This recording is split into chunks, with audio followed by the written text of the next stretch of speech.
Bien. Alors, je viens de créer un compte Odoo. Donc, de ce fait, il faut le paramétrer. Pour l'instant, donc, comme c'est écrit, c'est un essai gratuit qui expire au bout de 14 jours. Mais il n'empêche, il faut quand même le configurer, comme je viens de le dire. Donc, je sais que je me répète, mais c'est important. Donc, pour ce faire, on va commencer par remplir les informations de base de la société.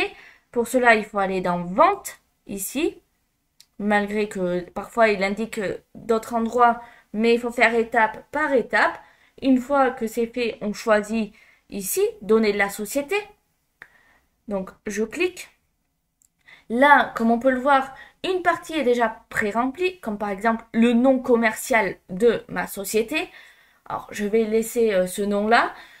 Je vais remplir l'adresse, sachant que je vais mettre des informations qui ne sont pas les miennes, bien évidemment. Alors, si quelqu'un qui s'appelle de la même manière que moi se trouve à cette adresse, c'est une pure coïncidence.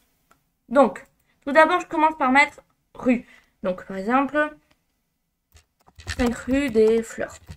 Voilà. Donc, résidence Florence, par exemple. Ville, Bordeaux. Code postal, 33 000.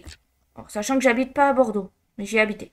Donc, surtout, on met le pays. Pourquoi c'est très important? Pour la TVA. Donc, si bien sûr vous êtes avec une TVA. Moi, en tant qu'auto-entreprise, je n'en ai pas. Donc, on met aussi numéro de téléphone. Donc, par exemple,